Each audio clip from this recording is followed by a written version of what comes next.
welcome back to Keeping Up with China. I hope I said that right. Okay, I hope I did. But welcome back. So today we're back with another video. Today's video is gonna be a stuttering video. Before I get started, if you haven't subscribed, please go subscribe right now. What you doing?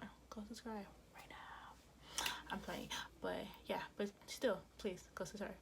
And also click on that notification bell so you are always notified each time I do post a new video. I'm trying to post. I try to do three videos a week, and I kind of find it to be a little bit too much, because I feel like I'm always posting, I'm always editing videos, and I'm always just recording. So I'm just like, let me just stick to just two videos a day, because I feel like it is a little bit too much.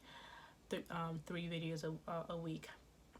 So now I'm just gonna stick to 2 videos a week. I think I'm gonna stick to either Sunday and Wednesdays, or Sundays and Fridays. I'm not really sure which days yet, but it's gonna be one of those 2 options. But yeah, now today, I actually got I got that suggestion, not a suggestion. Someone asked me like if I stutter when I read out loud, or when I read to myself out loud and stuff like that. And I was just like, I mean, when I'm by myself, I actually hardly stutter, like unless I'm just like maybe like a little too excited, or I'm like really trying to like say something and I'm just too excited. But other than that, when I'm by myself trying to like study or something, not study, I'm sorry, yeah, read or stuff like that, I honestly don't stutter. Like right now, like I'm by myself. Well, my sister's actually on my bed sleeping, but whatever. But she's sleeping, so it's kind of like I'm by myself, so I'm talking to myself, so I don't really stutter.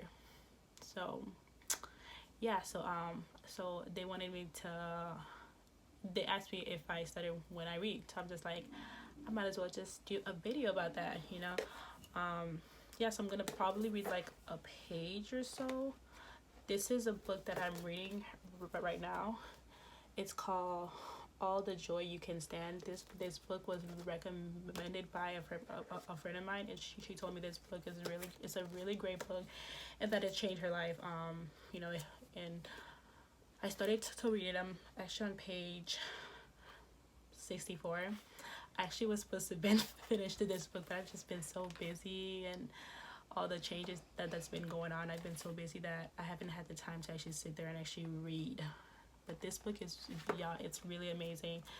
It just, you know, if you're looking for that change, or trying to grow spiritually, or just trying to be happy, and just, you know, changing the way you do things, and just trying to be better and the best version of yourself, I believe this book will really help, because it has like a lot of tips and just great things that, you know, as women, not only women, but you know, that, you know, we can actually use in our daily lives and stuff, that can help us to grow and just become the best version of ourselves that we can be. So I really do recommend this book if you're looking for like a change, or if you're on that spiritual growth, or you know, finding yourself or something like that. I recommend this book tremendously. But this is not a sponsored video, you guys. I'm just saying, because I did start to read it, and it's just a really good book. So I'm just letting y'all know if you guys are interested. I'll leave the title and the link in the description box of where I got the book from. I got it on Amazon. I believe it was like $10 or $11, something like that. It wasn't too expensive. So what I'm gonna do is just read a page, okay, a page or 2, and you know, you guys are gonna see how I read, you know, out loud, and if I stutter or not, or how bad my stutter is. But yeah, so this is chapter 20. It's called Discover Your Sacred Self. So I'm just gonna go straight, you know, go ahead and just read, you know, just read. and at the end I'll tell you guys what I think and stuff like that. So yes, chapter 20, discover your sacred self. Sacred means important, highly valued, and worthy of reverence and respect. To discover your sacred self, you have to uncover her and remove whatever it is that may be stifling her or hindering her emergence. When I was growing up, the grown folks didn't run around saying, "Little girl, you are sacred." TV and the movies didn't send messages to me that told me I am sacred. Instead, the messages seemed to say, "You're not okay the way you are. You're inadequate." But this car, buy this car, wear this deodorant, put on this perfume, and then you'll be okay, or at least better off than you are now. As a little girl, there were occasions where I did things that I thought were particularly brilliant, bold, courageous, or inventive. And my mom's response would be, "Who do you think you are, grown?" She didn't say, "Great, honey. This must be an impression of your sacred self. Please." Sacred wasn't a word I used to describe myself, and I surely didn't hear other folks describing themselves as sacred. Use of the word seemed to be relegated to church. Up until my mid-20s, I thought sacred was I thought sacred was strictly a religious term. I am sacred. I was born sacred. This was news to me. There was nothing I had to do to earn or qualify for it, like frequently flyer miles. No test to pass. I was already worthy, already sacred.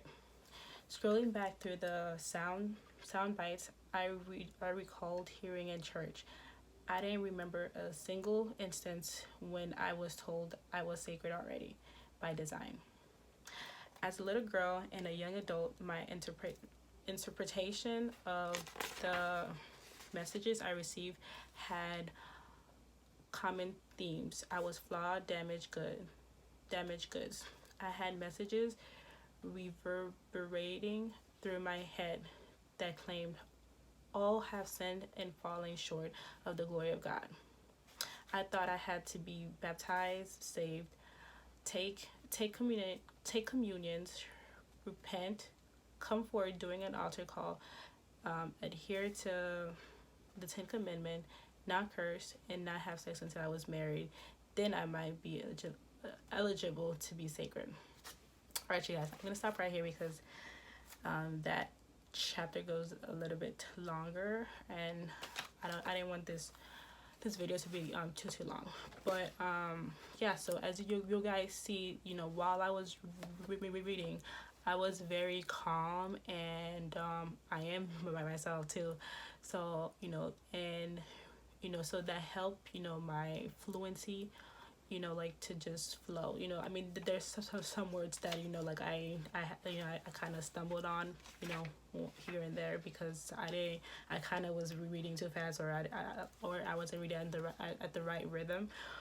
But beside that, my speech and my fluency was not that bad actually, when I was reading. So yeah, so I do think that reading out loud, I don't really stutter, because but when you're reading, there's like a flow that there's like a rhythm and a flow that you follow when you read out loud. So like you tend to just follow that, so that just helps with the flow of your speech.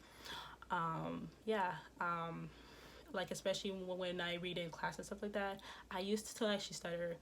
I remember when I first started in school and stuff, when it was my turn to read. But as you know time goes by and stuff, and when you know, like reading out loud was in a big problem to me, because I just you know, in my head I just imagine that it's just me and the book reading out loud and that nobody exists. So I'm just so I just, you know, block out, you know, everyone and everything, and just, you know, read. You know, it's just me and the book. And you know, most of the time I don't really stutter as bad, or don't stutter at all. So yeah, so I mean, yeah, I just think this because, you know, it's the fluency and the pattern of the rhythm that we tend to have when we read, so that we keep that. And you know, most of the time we don't really stutter. But I mean, I wish that I mean, we can actually use that, you know, to actually help us actually speak in real life. But the main problem for us, you know, is, you know, having the anxiety of speaking to other people, and having other people you know, judge us, and actually, you know, and stuff like that. So that's actually one of the problems of why, you know, we do have the potential to actually speak fluently, but it's just that, you know, our mind is trained, you know, to, you know, to be scared, or to to to just have this specific way of thinking. And you know, and it's, you know, it's hard to, you know, unlearn all these things, but you know, it's possible. Just, you know, with practice and stuff, it's possible to unlearn all these negative and things that we've learned throughout the years, and actually unlearn them, and actually learn a better way to actually speak and communicate. So yeah, I'm still continuing to work on myself and my speaking, guys. So yeah, thank you so much. I'm gonna stop right here, guys. Thank you so much for watching this video. I will see you guys back in my next video. Thank you so much for your support. If you guys have any comments, or if you guys would like me to do any other videos or suggestion, please don't be afraid to leave it in the comments section below. I will read them and respond. So yeah, please do. Thank you so much, guys. Again, guys, have a wonderful day, night. Bye.